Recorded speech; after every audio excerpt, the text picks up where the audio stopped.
and thanks so much for being here today. Today I have a helper here. We're going to talk about a really fun technique called masking. Now, you may have some experience with masking, you may not, but I'm going to cover all the basics, how to do it, what you can use, tools, all kinds of things, and show you some really fun examples of how to do masking on your projects. It's a technique you can use to really step up your game and have really professional looking cards, but it's really not very hard at all. So let's get started and take a look at it. So masking is a technique where you're going to cover up part of your project to prevent ink from sticking to it. Now there's different reasons to do this, and I'll show you several examples here of how I've used this before we get into me demonstrating this and sharing all kinds of other information for how to actually do it. So on this card, I thought this was a really good example. I stamped the fox first, then I covered the fox up. I'm going to show you, here is my mask on some removable or some masking paper that is removable. So I stamped the fox.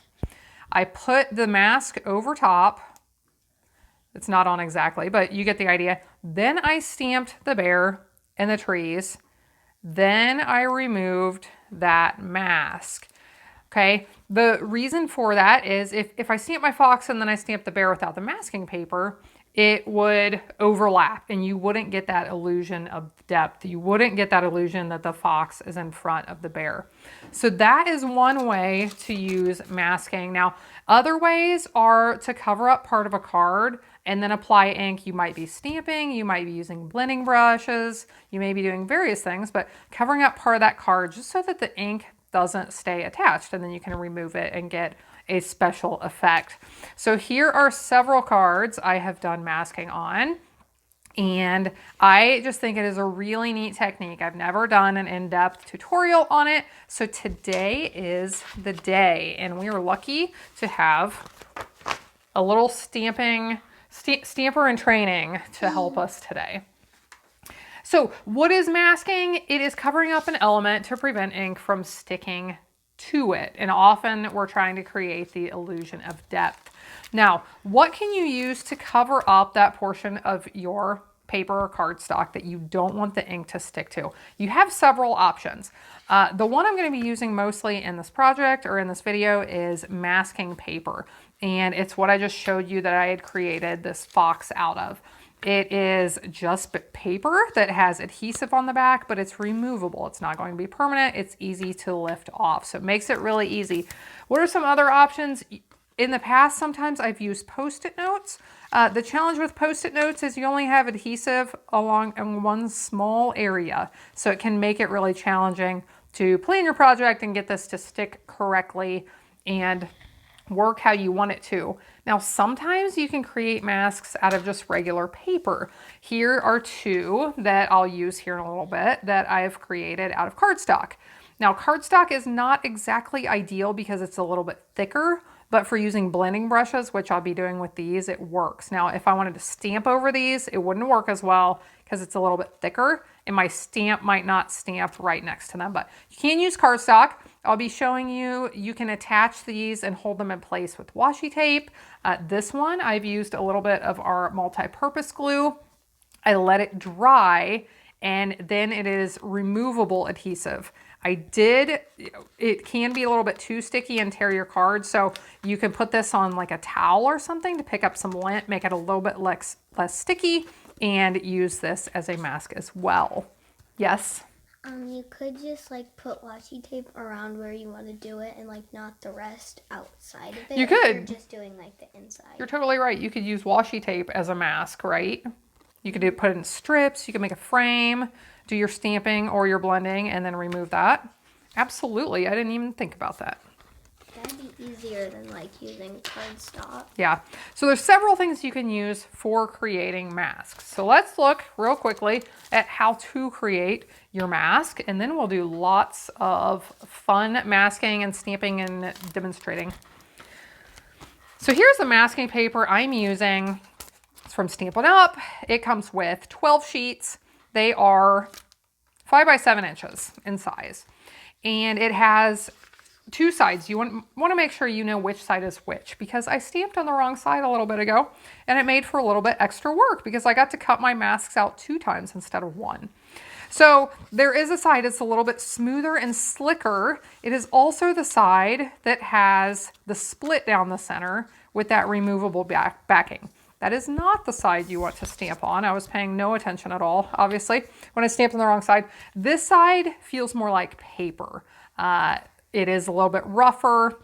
You can tell that this side is going to absorb that ink better than the other side did. So this is the side you want to stamp on if you are creating a mask of a stamped image. Now, if you're just creating strips or something like that, I'll demonstrate with these in a little bit. You can just trim whatever you need, get the shape you need. But if you are creating a mask for a particular stamp it on here, then you want to cut it out. And I wanted to share a couple of tips for when you are cutting. So I cut most of this flower out, but not all, so that I could finish showing and tell you about it. So when you're cutting your mask, which my helper helped me do some of these, right? Yeah. And you learned it's pretty easy. So some of my masks right here, she's 8 years old and she cut these for me. So if she can do this, I totally believe you can too.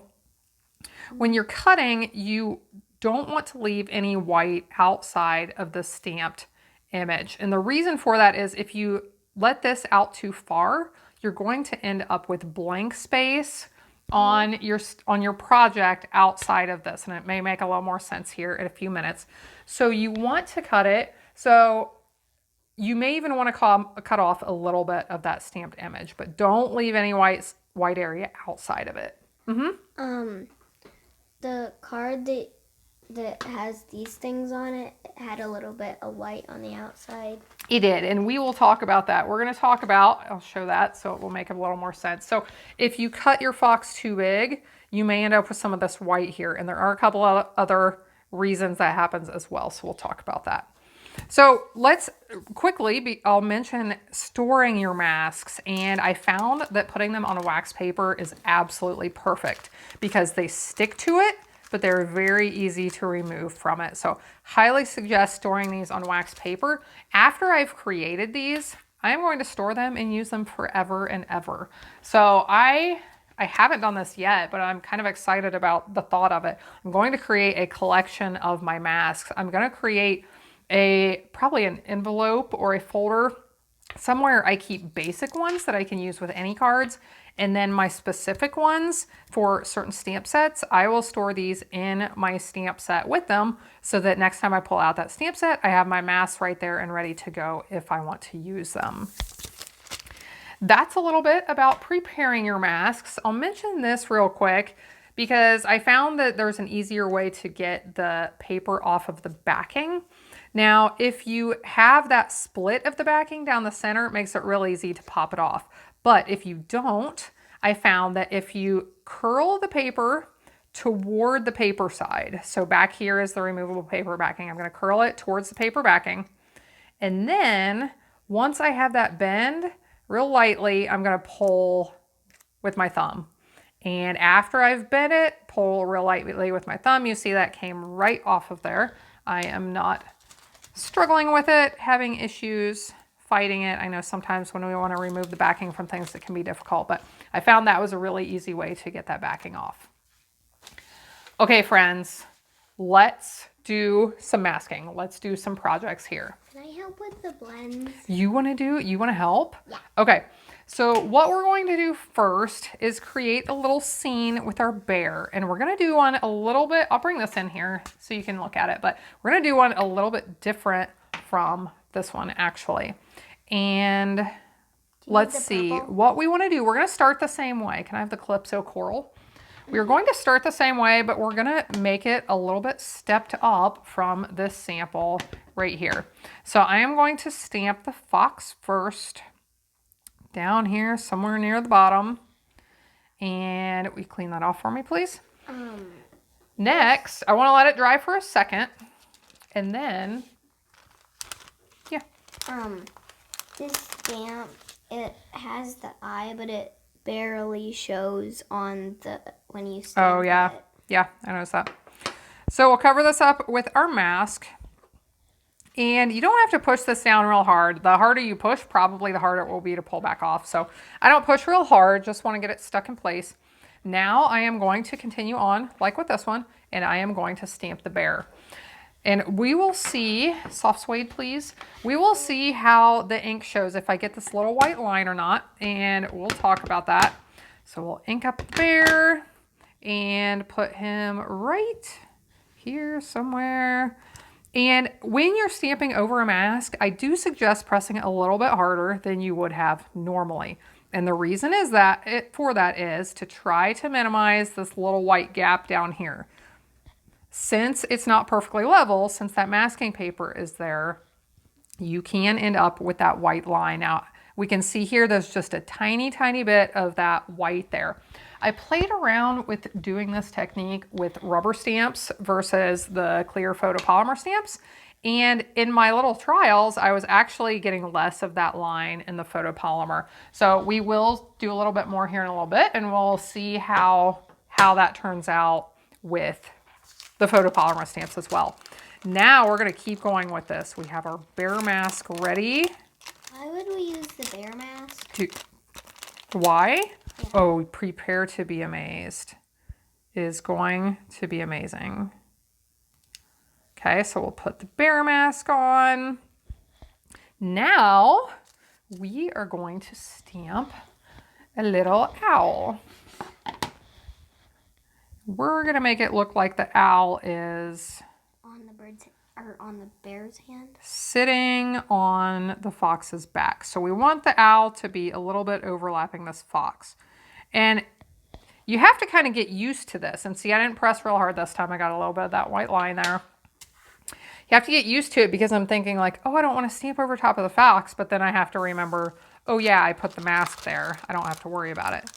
Now we'll cover up the owl with the owl mask. So you can make this as involved or as not involved as you want. With this one, it was very simple. Just the one with a fox. This one, I wanted to step it up a little bit and show you some different options. Now I'll need the tree stamp and the mossy meadow. Little miss. What tree stamp? Oh, this one. Okay. And we are going to create a little forest surrounding our animals. Now you can't get a true appreciation for what this is going to look like until it's all done and you remove your masks. But I think you are going to love how this looks. So we can stamp these more, we can stamp them thicker. Different tree stamps would give you a different effect with this, but we will go with that. Can I peel off the stickers? And you want to peel them off? Yeah. Okay. Go ahead. So she's going to do that. We will see what it looks like. Just be careful, and I'll stick them right back on here.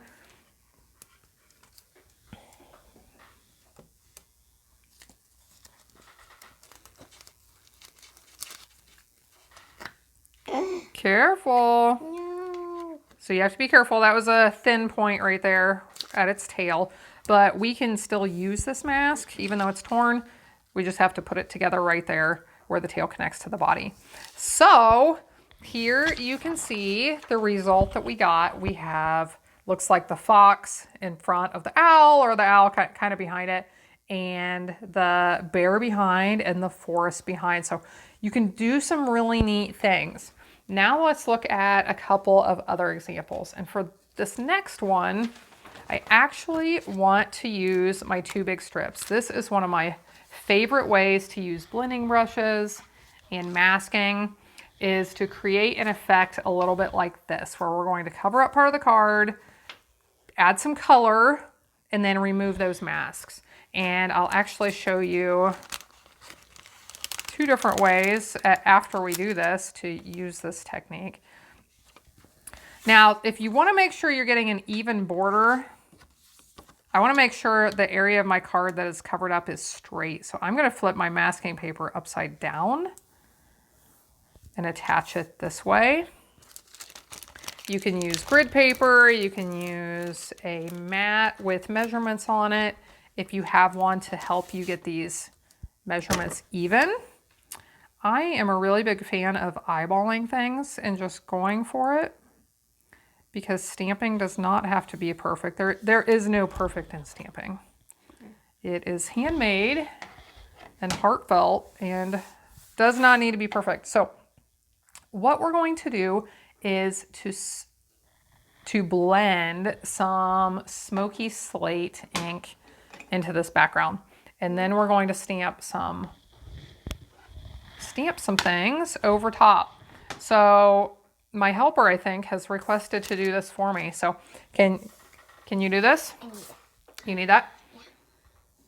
She'll show you how easy it is.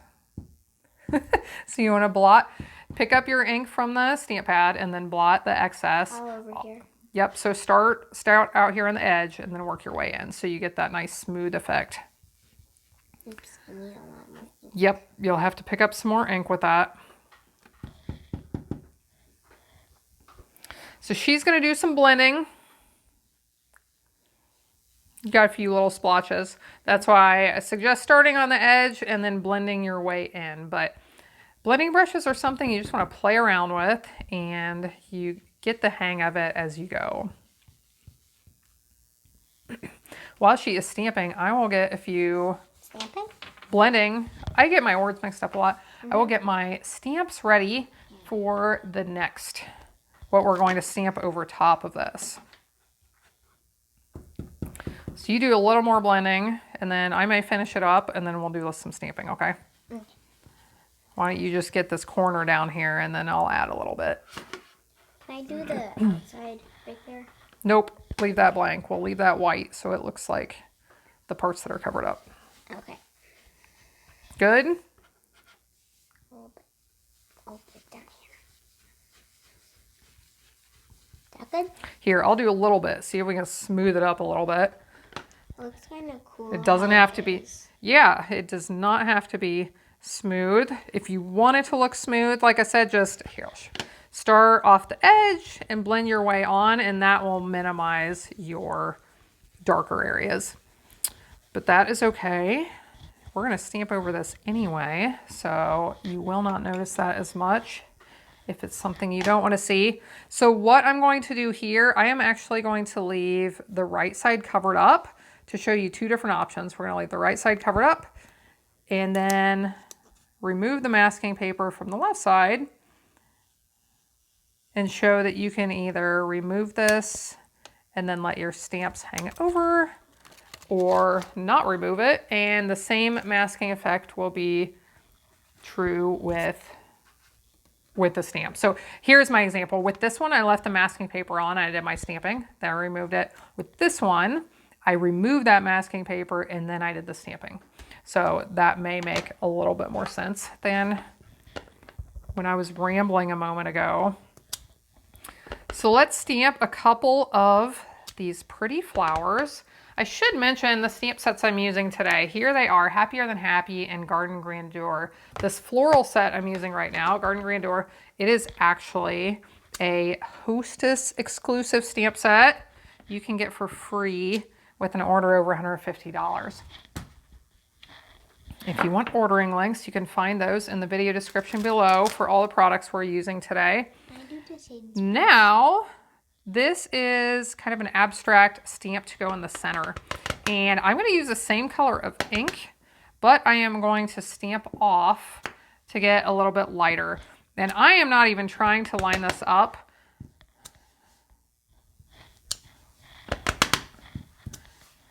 Just going to stamp in there. And if I want it to be a little bit darker, I could come back and do that again. I was afraid if I stamped with my full strength ink without stamping off that it would end up too dark, but I think this looks nice, okay? So we fill that in, and now we will remove the masking paper here. Now, don't go away. We have several more examples and techniques to share with this. So I just think this is a really neat way to step up your projects, do some really neat things. Okay, now what we're going to do is let's do a couple of frames. Let's bring in these ones I shared at the beginning that look like this. And let's do some blending using them. Let's use this one first. This is the one I created. I put that multi-purpose glue on the back, and I don't want to press down real hard because I have been known to, with that glue, to tear the paper. How about I do this one, okay? With the coral? Yeah. Okay, here, I'll do this one. Wait, I think, no, you're good. I thought that one was the red. And I'm not really planning on adding a lot of color on this one. I'm planning on keeping this fairly light, but we'll just see how just placing a piece of paper on your card, you can use stamps around the edge or blending brushes like I am. My blending brushes are one of my favorite tools. I have done several tutorials on these that I would be happy to share those with you if you don't know where to find them. But we just put a piece of paper on here, did a little blending around. This makes me nervous, like I said, because I've been known to tear my paper, but that masking paper that I'm using, it works perfectly. So we can remove that, and now we have this really pretty background that we can do some stamping on top, add a greeting, add some die cuts, whatever we want, but just a really neat background to start with. I like that, like the outside are like kind of bumpy. Yeah, that's that, I think that's called deckled rectangles die set that I really have been enjoying using. Yeah. Okay, now let's do another one. This one, let's use some washi tape to attach this. And I'm flipping it over so that my piece of cardstock I'm blending onto is a little bit smaller than that frame I created. We'll put just a little bit of washi on the background, on the back, to hold that together. And on this one, we're going to blend the inside. So what color should we blend on this one? Blue. Oh, you know what? Time out. Back up the truck. I want to add a little extra element to this one. And here is what we're going to do. I am going to stamp the bear.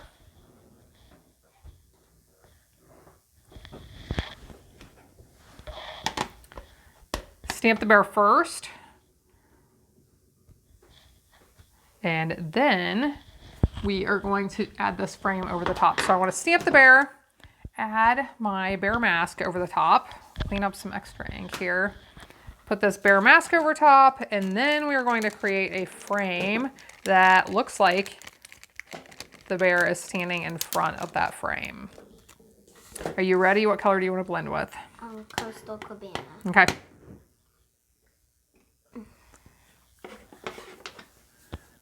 Can I do it? You can. I will get this on here and attempt to center it. Like I said, nothing is ever perfect in stamping. We just try to get it close. Now, okay, I think I'm good. I'm questioning if I've done all of this right. Now when you do this, the paper. You want the paper? Mm-hmm. I'll hold a little bit for you if you want to, since I didn't put tape on all the sides.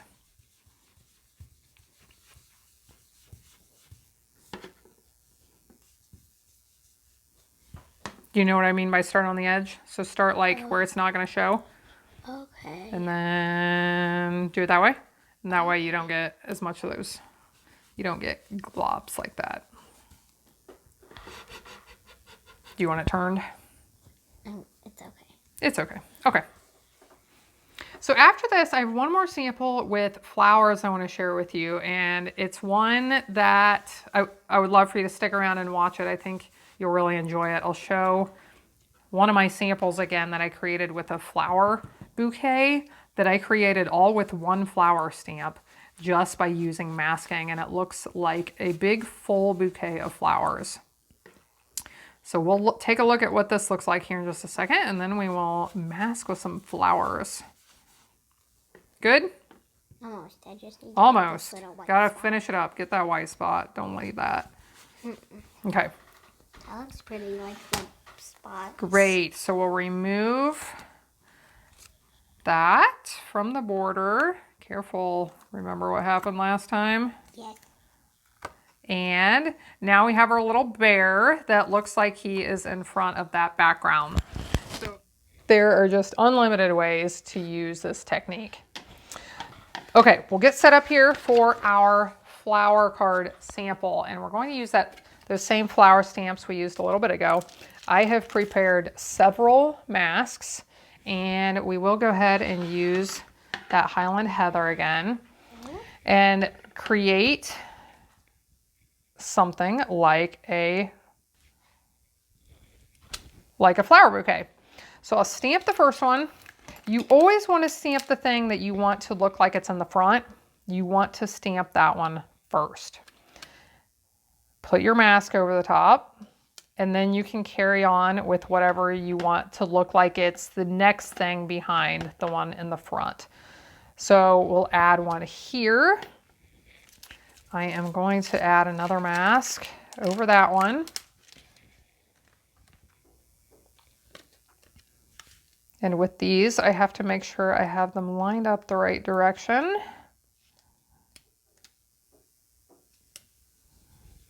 Next, I am going to switch to one of the other flowers that comes in this set. Going to stamp one down here. We'll put one up here. And I think I'll put one here. And then I'm going to mask off two of these and stamp one more that will look like it is behind all of these. So we'll mask that one off. We will mask this one off.